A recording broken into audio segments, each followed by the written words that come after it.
విశాఖలో railway zone కార్యాలయం ఏర్పాటుకు ప్రక్రియ మొదలైంది. విశాఖలో రైల్వే జోనల్ కార్యాలయ భవన నిర్మాణానికి టెండర్లు పిలిచింది భారత రైల్వే.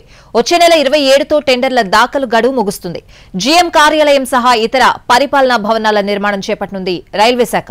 2 ఏళ్లలో భవనాలు పూర్తి చేయాలని టెండర్లలో నిబంధనలు పెట్టింది.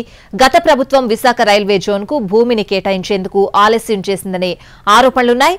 కూటమి ప్రభుత్వం రాగానే యుద్ధ ప్రాతిపదికన భూ కేటాయింపులు చేసింది.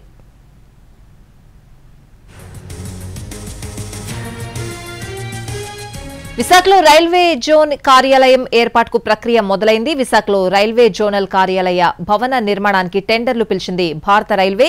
పూర్తి అప్డేట్స్ అడిగి తెలుసుకుందాం. మా ప్రతినిధి శ్రీకాంత్ ఫోన్ లైన్ లో ఉన్నారు. శ్రీకాంత్, ఏపీలో కీలకంగా భావించినటువంటి విశాఖ రైల్వే జోన్ కార్యాలయ ఏర్పాటుకు సంబంధించి కదలికైతే కూటమి ప్రభుత్వం వచ్చిన తర్వాత మొదలైనట్టయితే మనం చెప్పుకోవచ్చు. ఎందుకంటే విశాఖలో రైల్వే జోన్ కు సంబంధించిన కార్యాలయ భవన నిర్మాణానికి గతంలోనే భారత రైల్వే శాఖ నుంచి టెండర్లు కూడా పిలిచింది. ఆ టెండర్లకి సమయం కూడా ఈ నెల 27తో ముగియబోతోంది. ఈ నేపథ్యంలో దీనికి సంబంధించి ఆ నిర్మాణాలు చేపట్టడానికి భూముల్ని రాష్ట్ర ప్రభుత్వం ఇవ్వాల్సి ఉంటుంది. కానీ గత ప్రభుత్వ హయాంలో భూముల కేటాయింపు జరగలేదు అన్న ఆరోపణలు కూడా పెద్ద ఎత్తున ఉన్న నేపథ్యంలో కొత్తగా అధికారంలోకి వచ్చినటువంటి కూటమి ప్రభుత్వం 6 నెలల లోపుగానే దీనికి సంబంధించి భవన నిర్మాణానికి అవసరమైనటువంటి భూములని కేటాయించిన పరిస్థితి కూడా ఉంది. ఈ నేపథ్యంలో ఆ భూముల్లోనే టెండర్లు ఖరారైన తర్వాత విశాఖ రైల్వే జోన్ కు సంబంధించిన జీఎం కార్యాలయంతో సహా ఇతర పరిపాలనా భవనాల నిర్మాణాన్ని కూడా రైల్వే శాఖ అయితే చేపట్టబోతా ఉంది. ఈ నేపథ్యంలో విశాఖ రైల్వే జోన్ కు సంబంధించి పెద్ద ఎత్తున